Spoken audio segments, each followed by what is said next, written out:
My name is Laura Nagel, and the moment my sister Angela called me the family failure at her graduation party, her boss smiled and said 5 words that changed everything forever. The white tent in our father's backyard glowed with string lights, casting shadows across tables laden with catered appetizers and champagne flutes. Red and gold balloons bobbed in the evening breeze, celebrating Angela's MBA from Northwestern. I'd driven straight from my consulting meeting, still wearing my navy blazer and sensible flats, my hair pulled back in a messy bun that screamed, "I don't have time for this." Angela floated between guests in her cream silk dress, diamond earrings catching the light as she laughed with colleagues from Morrison and Associates. Her boss, Stephen Harris, stood near the bar, observing quietly with sharp eyes behind wire-rimmed glasses. Distinguished, maybe 50, the kind of man who commanded rooms without raising his voice. I grabbed a water bottle from the kitchen, avoiding the champagne. Aunt Patricia cornered me immediately. "Laura, honey, what are you doing these days?" Her voice carried that particular tone reserved for family disappointments. "Consulting work," I said, keeping it vague. "Oh." Her smile faltered.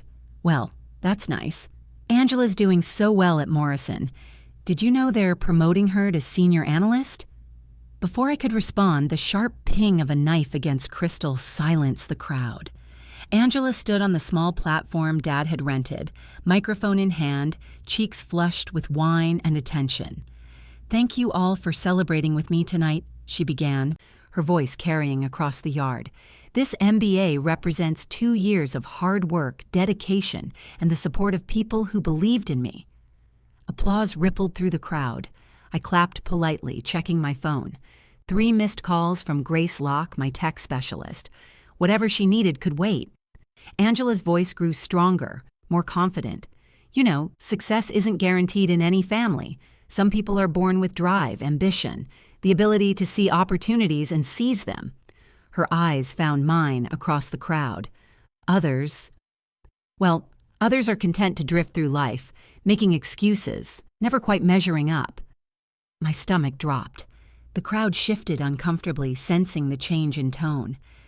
"I want to thank my father for teaching me that mediocrity is a choice." Angela raised her glass higher. "And I want to acknowledge my sister Laura, who's here tonight. Everyone, meet Laura, living proof that not everyone in the family can succeed. Some people are just destined to be the family failure." Silence crashed over the party like a wave. 40 pairs of eyes turned to me. Aunt Patricia's mouth fell open.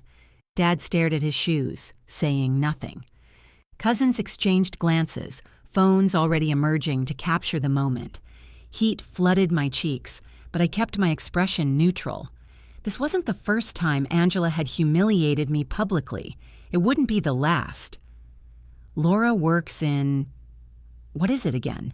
Some kind of freelance thing?" Angela's laugh tinkled like broken glass. "Bless her heart. She tries so hard. But we can't all be high achievers, can we?" More uncomfortable laughter from the crowd. Someone coughed. A child asked loudly why everyone looked sad. That's when Stephen Harris stepped forward. He'd been watching the entire performance with the stillness of a predator. Now he moved through the crowd with deliberate precision, his expression unreadable. Angela beamed at him, clearly expecting praise for her wit. "Interesting perspective, Angela," Stephen said, his voice carrying easily across the silent yard. He paused, letting the moment stretch until even the children stopped fidgeting. "Because you're terminated, effective immediately." The words hit like a physical blow. Angela's champagne glass slipped from her fingers, shattering against the platform. The microphone squealed feedback as her hand trembled. "What?" she whispered. Stephen's smile was razor thin. "Clean out your desk Monday morning. Security will escort you from the building." The crowd erupted in confused murmurs. Dad stepped forward, face red with confusion and anger. "Now wait just a minute." "No waiting necessary," Stephen interrupted smoothly. "The decision is final." Angela's face cycled through shock, confusion, and growing panic. "Stephen, this is a joke, right? You can't be serious. I just graduated. I have the Morrison account presentation next week, which someone else will handle. Stephen straightened his tie, completely calm amid the chaos. Enjoy your party, Angela. It's the last one Morrison will be funding.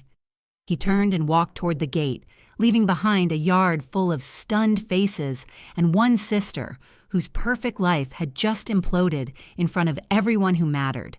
But here's what nobody knew yet.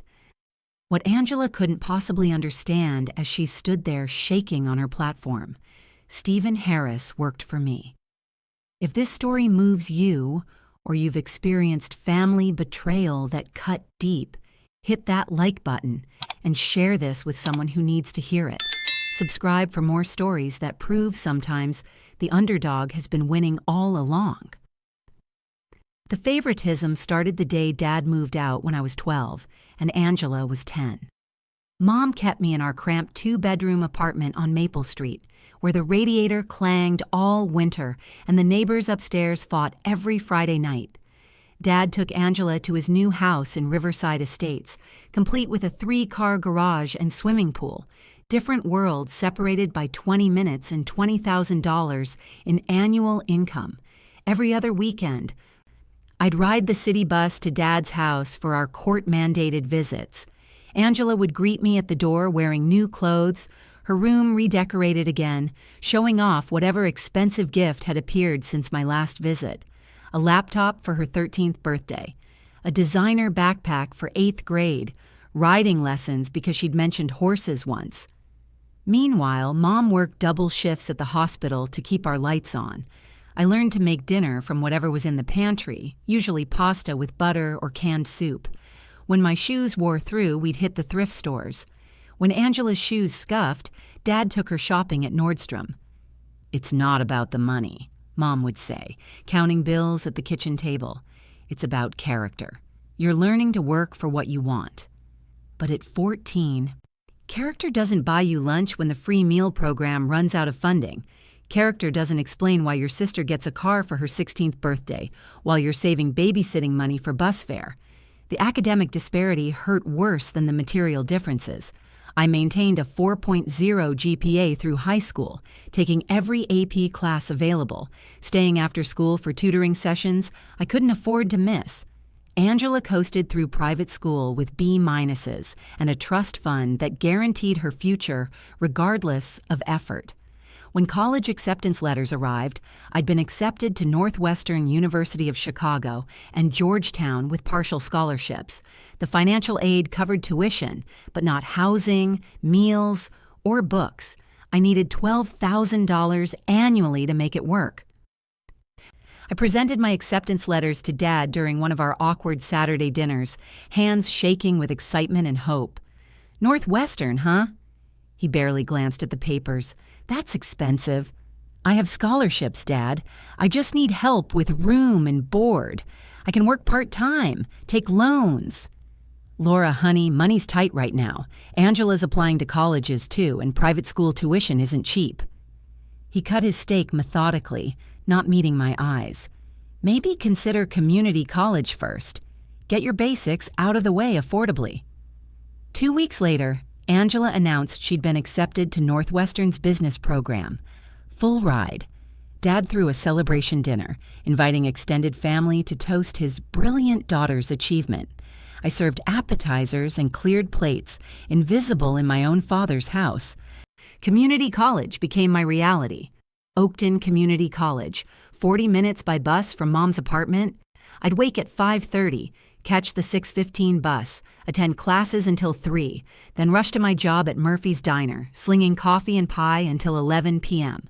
Homework happened on the bus, in break rooms, during the 15-minute gaps between customers. Mom got sick during my second semester. Breast cancer, stage 3, discovered during a routine mammogram she'd delayed for months because we couldn't afford the copay. The treatment plan required chemotherapy twice weekly, radiation daily, and medications that cost more than our monthly rent. I dropped to part-time classes and picked up a second job cleaning offices downtown. Weekends meant 12-hour shifts at the diner. Weeknights meant mopping floors in empty corporate buildings. I'd get home at 2 a.m., help Mom to the bathroom when the nausea hit, then catch 3 hours of sleep before starting again. Angela knew Mom was sick. Dad knew. Neither offered help. "Your mother made her choices," Dad said when I finally broke down and called him, begging for assistance with medical bills. "I can't be responsible for her healthcare decisions." Angela sent a get well card. Once. I graduated community college summa cum laude with an associate degree in business administration. No family attended the ceremony. Mom was too weak from chemo. Dad was at Angela's sorority formal, and extended family had stopped pretending to care about my achievements years earlier. The transfer to University of Illinois came with another partial scholarship, but I was 21 now, aged out of most financial aid programs. I commuted 90 minutes each way, worked 30 hours weekly at a marketing firm downtown, and maintained a 3.8 GPA while caring for Mom's increasingly complex medical needs. Angela graduated Northwestern with a bachelor's in communications and a job offer from Morrison & Associates, arranged through Dad's golf buddy. She moved into a downtown loft, drove a leased BMW, and posted Instagram photos from company retreats in Aspen and Miami. I graduated UIC with highest honors and $60,000 in student loans. The marketing firm offered me a full-time position at $35,000 annually. I accepted immediately, grateful for health insurance that would cover Mom's ongoing treatments. That's when I discovered I had a gift for strategy. My first project involved rebranding a struggling manufacturing company. I worked nights and weekends, researching competitors, analyzing market trends, crafting messaging that positioned them as industry innovators rather than budget alternatives. The campaign increased their revenue by 40% in 6 months. Word spread quietly through Chicago's business community. Small companies started reaching out, desperate for marketing expertise they couldn't afford from big agencies. I began freelancing evenings and weekends, charging modest fees, but delivering results that transformed businesses. Mom died on a Tuesday in March, 3 years after her diagnosis. I held her hand in the hospital room we couldn't afford, surrounded by medical equipment that would bankrupt us, even in death. She was 52 years old, worn down by cancer and poverty and the stress of watching her daughter sacrifice everything to keep her alive. Dad attended the funeral in a black suit that cost more than my monthly salary. Angela wore designer sunglasses and left immediately after the service, claiming work obligations. Neither offered to help with funeral expenses or Mom's remaining medical debt. I inherited nothing but bills and the fierce determination Mom had instilled in me. Prove them wrong, succeed despite them, never let anyone make you feel small again. 6 months later, Angela got promoted to senior analyst at Morrison & Associates. The company newsletter featured her photo and a glowing profile about rising stars in the organization. She celebrated with a party at Dad's house, the same backyard where she'd just humiliated me. I wasn't invited to that celebration either, but I was building something they couldn't see, something that would eventually make their petty cruelties irrelevant. I just didn't know yet that Angela had been watching me work, stealing my ideas and claiming credit for the very success that would ultimately destroy her. 3 months after Mom's funeral, I finally found the courage to clean out her apartment. The landlord had been patient, but rent was due, and I couldn't afford to keep paying for a place I couldn't bear to enter. Every surface held memories. Her reading glasses on the nightstand, prescription bottles lined up like soldiers on the kitchen counter, the Afghan she'd crocheted during chemo draped over her favorite chair. I started with the bedroom, folding clothes into donation bags, my hands shaking as I touched fabrics that still smelled like her lavender lotion. In the closet, behind boxes of Christmas decorations she'd never use again, I found a manila envelope marked Laura's Future in her careful handwriting. Inside were documents I'd never seen before, printed emails dating back 4 years, business proposals with my name on them, client contracts I didn't remember signing. My stomach clenched as I recognized my work, my words, my strategic recommendations, but something was wrong with the formatting. The first document was a marketing proposal I'd created for Hartwell Manufacturing, a small company struggling with brand identity. I remembered staying up until 3 a.m. perfecting the messaging, researching their competitors, crafting a campaign that would position them as premium rather than budget. The proposal had landed them a major contract with Boeing, but this printed version showed Angela Doloff as the primary contact. My name appeared nowhere on the document. I flipped through more papers, my hands trembling. A rebranding strategy for Midwest Logistics, a social media campaign for Peterson Construction, a complete market analysis for Riverside Medical Group. All my work, all bearing Angela's name and Morrison and Associates letterhead. The timestamps were wrong, too. Documents I'd created in 2019 showed creation dates of 2021. Files I'd finished in January appeared to be originally drafted in March. Someone had systematically altered my work, stripped my identity from it, and claimed credit. My phone buzzed. Grace Locke, my former classmate from UIC, who now worked in cybersecurity. "Grace, I need your help with something," I said, my voice barely steady. "Laura, you sound terrible. What's wrong?" "Can you meet me at Mom's apartment? I found something, and I think I'm losing my mind." Grace arrived within an hour, carrying a laptop bag and wearing the concerned expression of someone who'd watched me struggle through Mom's illness. She'd been one of the few people who'd attended the funeral, sitting quietly in the back row while my family maintained their emotional distance. "Show me what you found," she said, settling cross-legged on Mom's living room floor. I spread the documents across the coffee table like evidence at a crime scene. Grace's eyes widened as she scanned the papers, her cybersecurity training immediately recognizing the inconsistencies. "These timestamps are definitely manipulated," she said, examining a proposal more closely. "See how the font rendering is slightly different. This was created in one program, then copied into another. The metadata would tell us everything." "I don't have digital copies anymore. My old laptop crashed last year and I thought I'd lost everything." Grace pulled out her laptop and cracked her knuckles. "Let me check something. Do you still use the same cloud storage account?" "Yeah, the same Google Drive I've had since college." "And you never changed your password?" "Not recently. Why?" Grace's fingers flew across the keyboard, accessing systems I didn't understand. "Because if someone had your login information, they could access your files, download them, modify them, and you'd never know. Google keeps version histories, but most people don't know how to check them." She logged into my account using credentials I'd shared with her years earlier for a group project. The familiar interface appeared, but Grace navigated to sections I'd never explored. "Laura," she said quietly, her face pale, "look at this." The screen showed my Google Drive activity log, a detailed record of every file access, download, and modification. Hundreds of entries appeared under an IP address I didn't recognize, accessing my documents at odd hours when I was definitely asleep. "Someone's been in your account regularly for 3 years," Grace said, scrolling through the endless list. "They've downloaded everything. Marketing proposals, client presentations, strategic plans, even your personal notes and research." My chest tightened. "Can you tell who?" Grace clicked through more screens, cross-referencing IP addresses with location data. "The access points are coming from downtown Chicago, specifically the Morrison and Associates building." The room spun.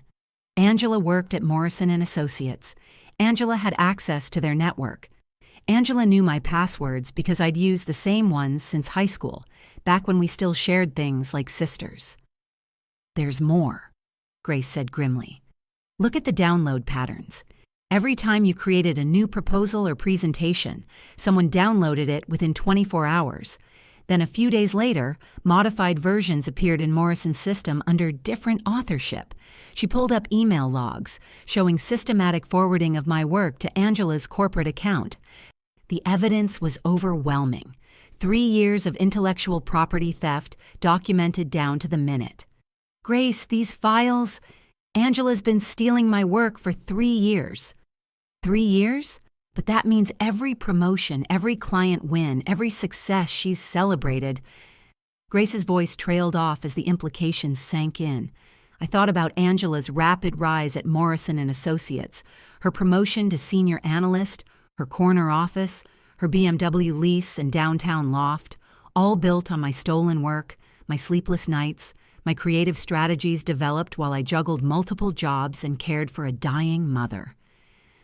"There's something else," Grace said, her voice barely above a whisper. She'd opened another screen, showing Morrison & Associates' corporate structure. "Laura, do you know who owns Morrison & Associates?" I shook my head, still reeling from the theft revelation.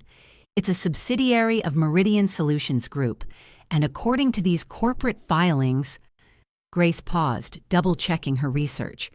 "Meridian Solutions was looking to hire a senior strategist 3 years ago, someone with your exact qualifications and portfolio." The pieces clicked into place with sickening clarity. Angela hadn't just stolen my work, she'd stolen my career trajectory.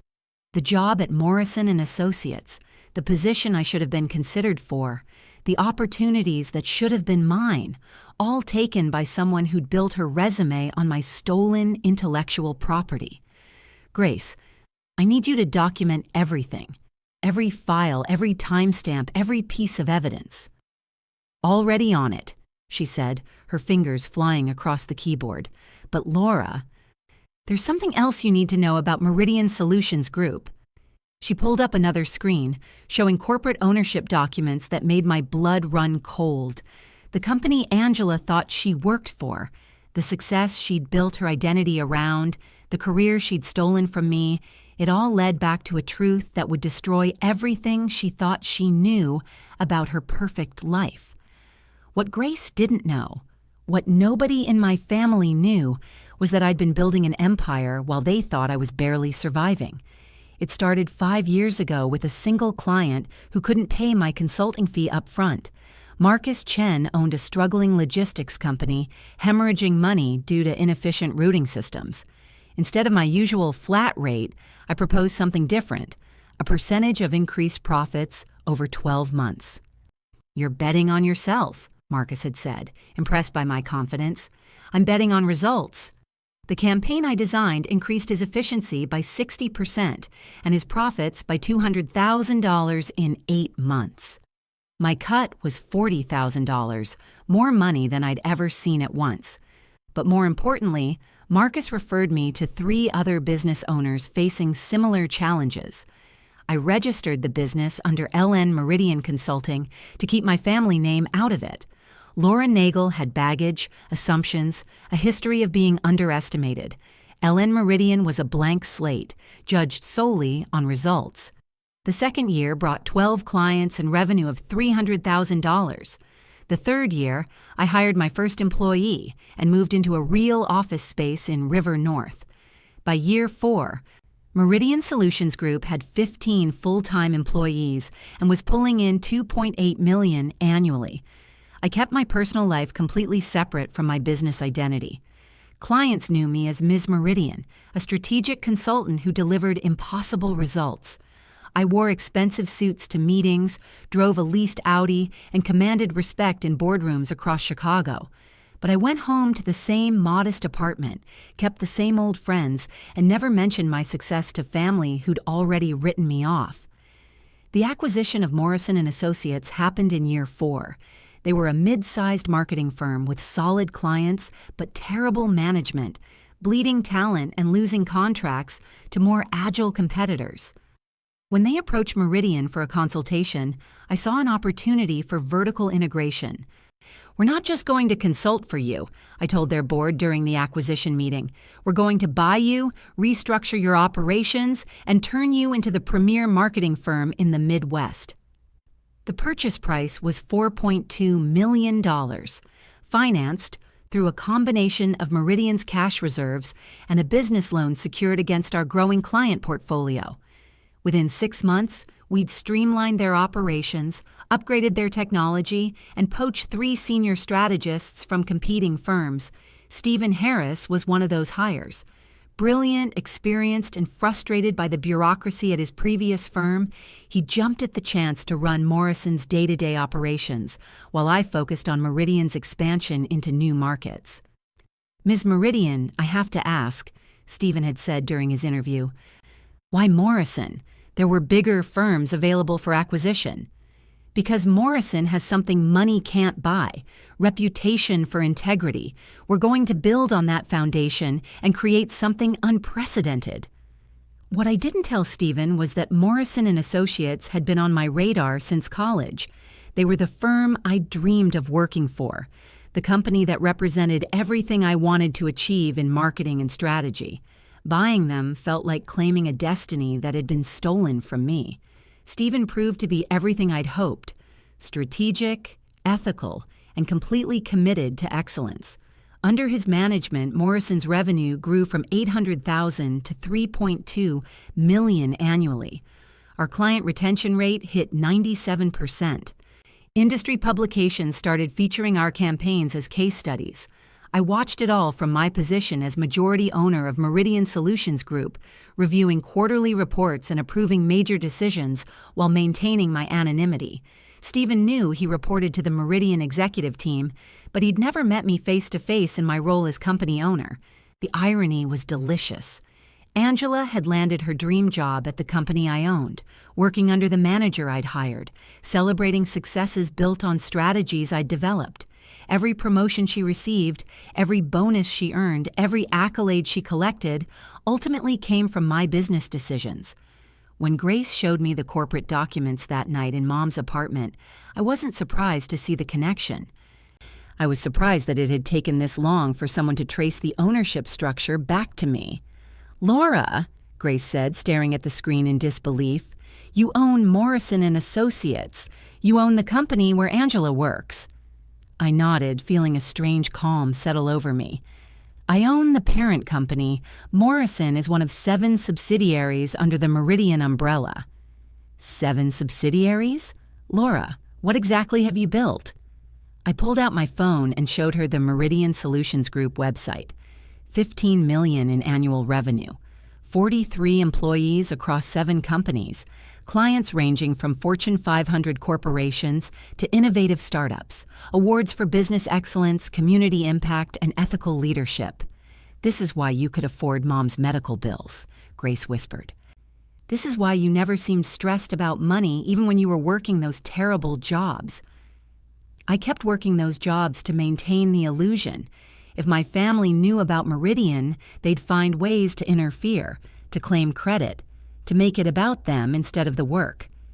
Grace scrolled through employee directories until she found Stephen Harris's profile. "Your sister's boss reports directly to you." He doesn't know that yet. As far as Stephen knows, he works for an anonymous board of directors. I've been very careful to keep my identity separate from company operations. My phone buzzed with a text from Stephen. "Ms. Meridian, we need to discuss the Angela Doloff situation. Can we schedule a call?" I showed Grace the message. "He's been investigating the intellectual property theft. I asked him to look into some irregularities in Morrison's project submissions." "What are you going to do?" I thought about Angela standing on that platform, calling me a failure in front of everyone who mattered to her. I thought about 3 years of stolen work, stolen opportunities, stolen credit for innovations that had built her entire career. I'm going to give her exactly what she deserves. Grace looked at me with a mixture of admiration and concern. "Laura, you have the power to destroy her completely." "I know." I stood up, brushing dust from Mom's apartment off my jeans. "But first, I want her to understand exactly what she's lost. I want her to know that every success she's celebrated, every promotion she's earned, every moment she's felt superior to me has been built on my work, funded by my company, approved by my employee." I called Stephen back, my voice steady and professional. "Stephen, this is Ellen Meridian. We need to meet tomorrow morning. There's something about the Angela Doloff situation you need to know." "Ms. Meridian, I had no idea Angela was your sister." "Neither did she. And she just made this very easy for me." Have you ever had someone steal credit for your work, take opportunities that should have been yours, or underestimate you so completely that they destroyed themselves in the process? Drop a comment below. I read every single one, and your stories inspire me to keep sharing the truth about what happens when people mistake kindness for weakness. The meeting with Stephen was scheduled for 9 a.m. By 10 a.m., Angela's world would begin to crumble, and she'd finally understand that the family failure had been her boss all along. The meeting with Stephen lasted exactly 47 minutes and changed everything. I sat across from him in Morrison's conference room, the same space where Angela had probably presented my stolen work dozens of times. The irony wasn't lost on me as I spread corporate documents across the polished table, watching Stephen's expression shift from confusion to shock to something approaching awe. "You're LN Meridian," he said for the third time, as if repetition would make it more believable. "You've been my boss for 2 years, and I never knew." That was intentional. I needed Morrison to succeed on its own merits, not because of family connections or personal relationships. I slid the intellectual property theft documentation toward him. "But Angela's actions have forced my hand." Stephen reviewed the evidence Grace had compiled. Timestamps, metadata, download logs, side-by-side comparisons of original work versus submitted proposals. His face grew darker with each page. "This is systematic theft spanning 3 years," he said finally. "Every major campaign she's claimed credit for, every client presentation that earned her recognition, all of it stolen from you." Well, she called me a failure who couldn't amount to anything. Stephen leaned back in his chair, processing the full scope of the betrayal. "What do you want me to do?" "I want you to come to her graduation party tonight. I want you to see how she treats family, how she humiliates people she thinks are beneath her. And then, I want you to deliver justice in front of everyone who matters to her. You want me to fire her publicly? I want you to fire her truthfully." That evening, I returned to Dad's backyard with Stephen and a leather portfolio containing 3 years of evidence. The party was in full swing, the same white tent glowing with string lights, the same guests who'd witnessed my humiliation now celebrating Angela's MBA achievement. Angela spotted Stephen immediately and rushed over, her face bright with wine and excitement. "Stephen, I'm so glad you came back. I was worried my silly sister had scared you off with her dramatic exit." She laughed, the sound sharp and artificial. "You know how family can be. Some people just can't handle other people's success." "Actually, Angela, I came back to discuss your success," Stephen said evenly. "Specifically, where it came from." I set up my laptop on the same table where Angela had delivered her cruel toast, connecting it to a portable projector I'd brought. The screen illuminated against the side of Dad's garage, visible to everyone in the yard. "What's this about?" Dad approached, his voice carrying the authority he'd never used to defend me. "Laura, if you're here to cause trouble, I'm here to tell the truth." I clicked to the first slide, a side-by-side comparison of my original Hartwell manufacturing proposal and Angela's submitted version. For 3 years, Angela has been stealing my work and claiming it as her own. The crowd gathered slowly, drawn by the unusual setup and the tension crackling between family members. Angela's colleagues from Morrison clustered together, phones already emerging to capture whatever was about to unfold. "This is ridiculous," Angela said, but her voice lacked its earlier confidence. "Laura, you're embarrassing yourself. These people know my work. They've seen my capabilities." "They've seen my capabilities," I interrupted, clicking to the next slide. "This is the Peterson Construction rebranding campaign. You presented it to their board in March 2021 and earned a $50,000 bonus for the successful launch." The screen showed my original files, created in January 2021, complete with timestamps and metadata. Below it, Angela's submitted version, identical except for the authorship and submission date. I created this campaign while working 16-hour days and caring for our dying mother. You downloaded it from my cloud storage and submitted it as your own work." Gasps rippled through the crowd. Aunt Patricia's hand flew to her mouth. Cousins exchanged shocked glances, phones now openly recording the confrontation.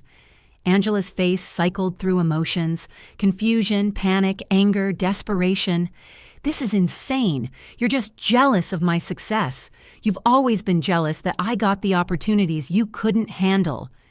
"Show them the Riverside Medical Group analysis," Stephen said quietly. I clicked to the next comparison.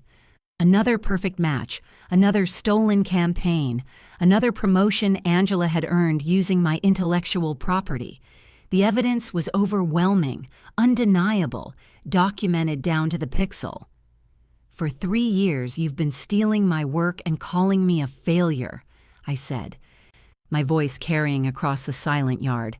"Every presentation you've given, every client you've impressed, every bonus you've earned, all built on my stolen ideas." Dad stepped forward, his face red with confusion and growing anger. "Laura, this is a serious accusation.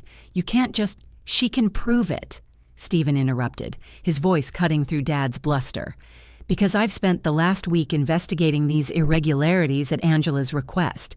She claimed someone was trying to sabotage her career by planting false evidence." Angela's eyes widened. She'd asked Stephen to investigate, never imagining the investigation would expose her own crimes. "What I found," Stephen continued, addressing the crowd like a prosecutor presenting evidence, was 3 years of systematic intellectual property theft. Angela Doloff has built her entire career at Morrison & Associates on stolen work.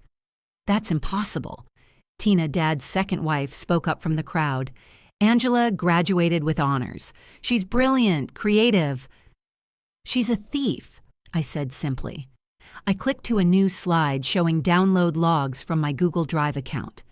These records show someone accessing my files from Morrison's IP address, downloading my work within hours of creation, then submitting modified versions under Angela's name. The crowd pressed closer, reading the technical evidence over each other's shoulders. Angela's colleagues whispered among themselves, recognition dawning as they remembered campaigns they'd praised, presentations they'd applauded, innovations they'd attributed to Angela's genius. "This is fabricated," Angela said desperately. "Laura's always been jealous of my success. She's probably hacked into systems, created fake evidence." "The evidence comes from Google's servers," Grace Locke said, stepping forward from the crowd. I hadn't seen her arrive, but she must have been watching from the back. "I'm a cybersecurity specialist, and I can authenticate every timestamp, every download log, every piece of metadata. This theft is real, documented, and prosecutable." Stephen opened his briefcase and withdrew a thick folder. "Angela, you're terminated from Morrison & Associates, effective immediately. Security will escort you from the building Monday morning. Your final paycheck will be reduced by restitution for the stolen intellectual property and will be pursuing legal action for damages." "You can't do this," Angela's voice cracked, desperation replacing her earlier arrogance. "I have rights. I have contracts. You can't just fire me based on her lies." "I can fire you based on documented theft," Stephen said calmly. "But there's something else you should know about your termination." He turned to address the crowd, his voice carrying the authority of someone delivering a verdict. "Angela doesn't just work for Morrison & Associates. She works for Meridian Solutions Group, Morrison's parent company. And Meridian Solutions Group is owned by your sister Laura, who's been your ultimate boss for the past 2 years. The silence was absolute. Even the children stopped playing, sensing the gravity of the moment. Angela's mouth opened and closed soundlessly, her brain struggling to process the revelation. "That's impossible," she whispered. I clicked to the final slide.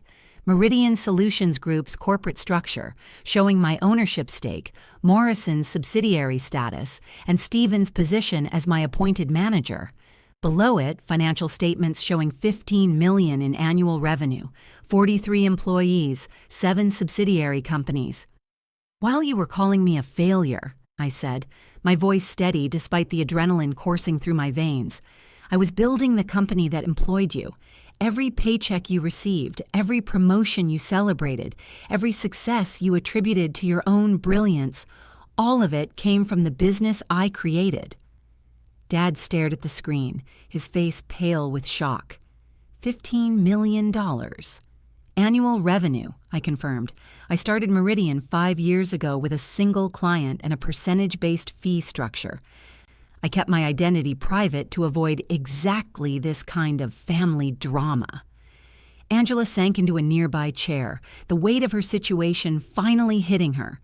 Her colleagues were already backing away, distancing themselves from the scandal. Her friends were recording everything, social media posts already being crafted in their minds. "You destroyed me," she said, her voice barely audible. "You destroyed yourself," I replied. "I just documented it." Stephen closed his briefcase with a decisive snap. "Angela, you have until Monday morning to clean out your desk. Any attempt to contact clients, access company systems, or interfere with ongoing projects will result in additional legal action." He turned to me, his expression mixing professional respect with personal admiration. "Ms. Meridian, it's been an honor working for you, even unknowingly. I look forward to our continued partnership."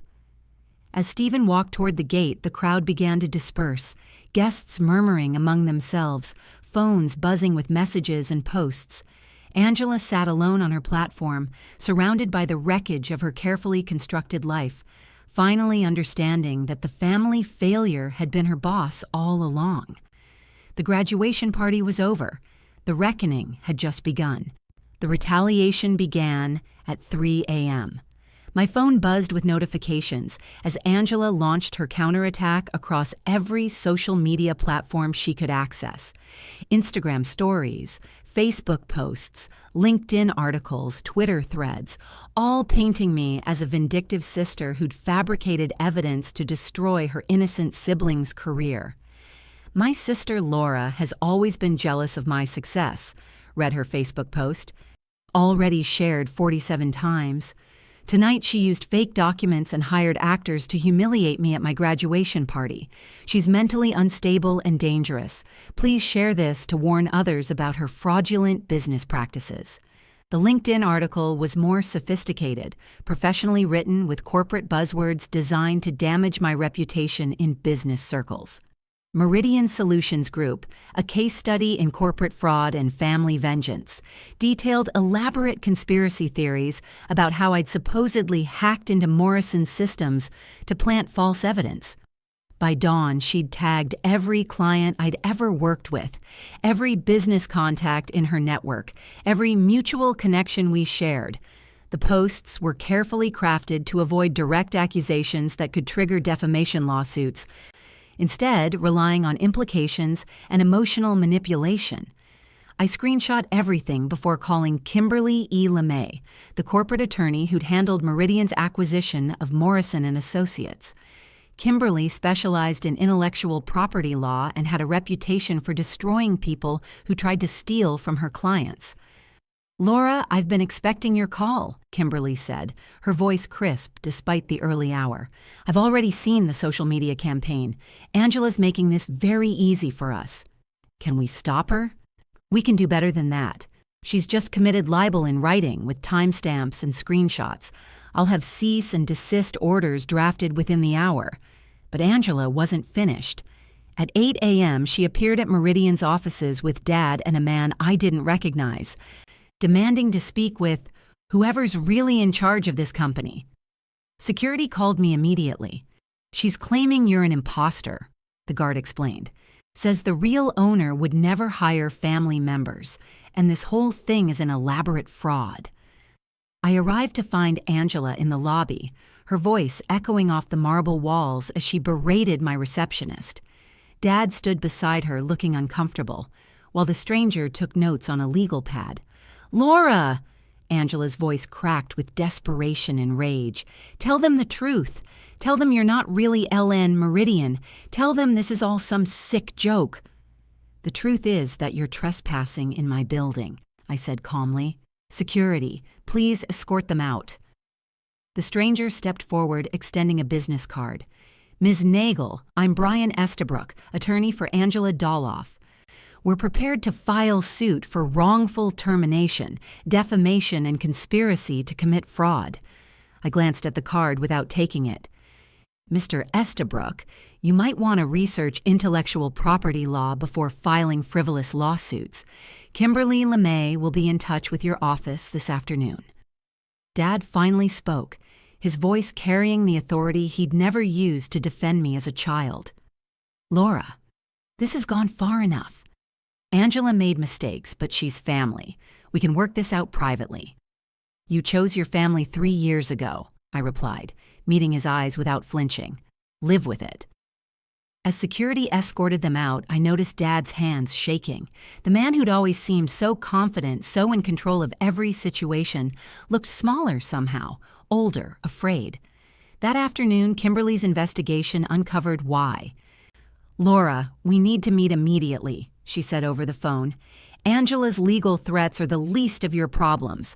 I've been digging into your family's finances, and what I found goes way beyond intellectual property theft."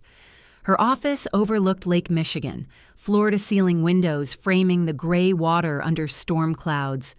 Kimberly spread documents across her conference table like a general planning a battle campaign. "Your father's construction company has been using Angela's stolen work to bid on municipal contracts," she began. "The marketing strategies you created, the ones she claimed credit for, they've been adapted for Watkins Construction's proposals to the city." I stared at the evidence. My rebranding concepts applied to Dad's company, my efficiency analyses used to justify his bids, my strategic recommendations implemented without credit or compensation. "It gets worse," Kimberly continued. "The family trust fund your grandmother established, the one that was supposed to provide for your education, has been systematically drained to cover Angela's debts and lifestyle expenses. She showed me bank records spanning 5 years, regular transfers from the trust to Angela's personal accounts, always just under the reporting threshold that would trigger automatic audits. Payments for her BMW lease, her downtown loft, her designer wardrobe, all funded by money that should have been split equally between Angela and me." "How much?" I asked, though I dreaded the answer. $230,000. Your half of the inheritance, plus accrued interest, diverted to fund Angela's lifestyle while you worked multiple jobs and went into debt for college." The room spun. That money could have paid for Northwestern, could have covered Mom's medical bills, could have prevented years of financial struggle and sacrifice. "There's more," Kimberly said grimly. "The municipal contracts your father won using your stolen strategies, they're being investigated by the city's ethics committee. Someone filed a complaint alleging bid manipulation and fraudulent documentation." "Who filed the complaint?" "Daniel Pettigrew, a competing contractor who lost 3 major projects to your father's company. He's claiming the bids were artificially low, subsidized by illegal means." I thought about Dad's comfortable lifestyle, his expensive suits, the catered graduation party. Money I'd assumed came from legitimate business success, now revealed as the product of systematic fraud and theft. "They've escalated this beyond civil matters," Kimberly said, organizing the documents into evidence folders. "We're looking at criminal fraud, embezzlement, conspiracy to commit theft. The district attorney's office will want to interview you." My phone buzzed with a text from Dad. "Laura, please, we can work this out as a family. Don't let lawyers destroy what's left of us." I showed Kimberly the message. She photographed it with her phone, adding it to the evidence file. "Attempted witness tampering," she noted. "They're making this very easy for us." The next morning brought a new wave of attacks. Angela had recruited extended family members to her cause, flooding social media with posts about my jealous vendetta and mental instability. Aunt Patricia shared a long Facebook post about how I'd always been troubled and was now destroying the family out of spite. Cousins I hadn't spoken to in years suddenly had opinions about my character, my business practices, my motivations. The narrative was carefully coordinated. Laura, the failure, consumed by jealousy, fabricating evidence to tear down her successful sister. But the strategy backfired when Grace Locke entered the conversation. "I'm a cybersecurity specialist," she posted in response to one particularly vicious attack. "I personally authenticated the evidence of Angela's intellectual property theft. The metadata doesn't lie, and neither do server logs. Laura is the victim here, not the perpetrator." Other voices joined in. Marcus Chen, my first client, posted about the campaign I'd created that saved his logistics company. Former colleagues from the marketing firm shared stories about my work ethic and integrity. Clients from Meridian's portfolio defended my reputation with specific examples of successful projects. The tide of public opinion began to shift as people realized the scope of Angela's deception. Her social media attacks started generating backlash, with commenters questioning why she was attacking the victim of theft rather than addressing the evidence against her. By Thursday, Brian Estabrook withdrew as Angela's attorney, citing irreconcilable differences regarding case strategy. Translation: he'd realized his client was guilty and didn't want his reputation destroyed alongside hers. Friday brought the criminal referrals. The district attorney's office announced investigations into Watkins Construction's bidding practices and the misappropriation of trust fund assets. Dad's business license was suspended pending the outcome of the ethics investigation. Angela's final desperate gambit came Saturday morning, a tearful video posted to Instagram claiming she was the victim of an elaborate conspiracy orchestrated by her mentally ill sister and corrupt business associates. She begged for public support, claiming she was being destroyed by lies and fabricated evidence. The video backfired spectacularly. Comments flooded in from people who'd worked with both of us, comparing our reputations and track records. Former Morrison colleagues shared stories about Angela's entitled behavior and suspicious project submissions. Industry professionals who'd interacted with Meridian Solutions praised my integrity and expertise. Within hours, the video had been shared thousands of times, but not in the way Angela intended. It became a case study in how not to handle a public relations crisis, with marketing professionals dissecting her mistakes in real time. Kimberly called that evening with an update. "The district attorney wants to meet Monday morning. They're considering charges against both Angela and your father, intellectual property theft, embezzlement, fraud, conspiracy. We're looking at potential prison time." I sat in my apartment surrounded by the evidence of my success, watching my family destroy themselves on social media. The empire I'd built in secret was now public knowledge, my achievements finally recognized, my reputation vindicated. But victory felt hollow when it came at the cost of everything I'd once called family. "Kimberly," I said finally, "I want to make sure they face consequences for what they've done, but I also want to move forward. I want to build something better than what they tried to tear down." "We'll make sure justice is served," she promised, "and then you can focus on what you do best, proving that success, built on integrity, always wins in the end." The war was almost over, but the most important battle, the one for my own peace and future, was just beginning. 6 months later, justice had been served with the precision of a surgical strike. Angela sat in Cook County Criminal Court as Judge Patricia Morrison read her sentence: 18 months probation, 200 hours of community service, and restitution of $147,000 for intellectual property theft and fraud. Her mugshot had circulated through industry networks, ensuring she'd never work in marketing again. Dad received 3 years probation for embezzlement and bid manipulation. Watkins Construction's business license was permanently revoked, his municipal contracts canceled, his reputation destroyed. The family trust fund, what remained of it, was frozen pending civil litigation that would drag on for years. I watched from the gallery as Angela's attorney read a prepared statement about her deep remorse and commitment to making amends. She never looked in my direction, never acknowledged my presence, never offered a genuine apology for 3 years of systematic theft. The courtroom cleared, and I walked into the Chicago sunshine feeling lighter than I had in months. Justice wasn't just about punishment.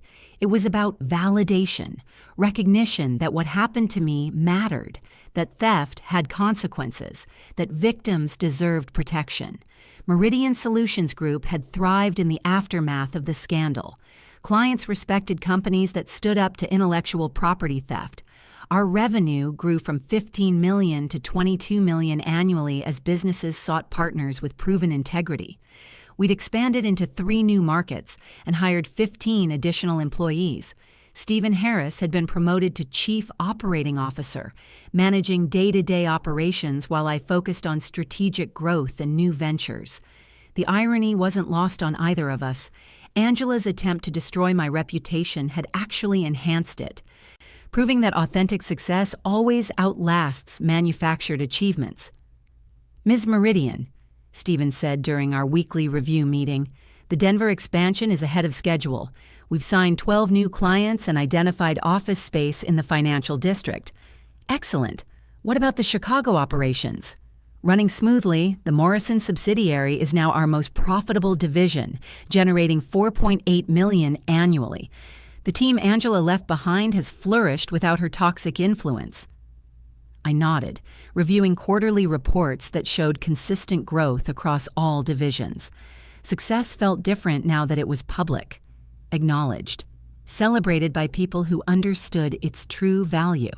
But the most important growth had been personal. Dr. Sarah Chen, my therapist, had helped me understand that family dysfunction wasn't my fault or my responsibility to fix. Our weekly sessions had unpacked decades of gaslighting, favoritism, and emotional manipulation that I'd normalized as just how families work.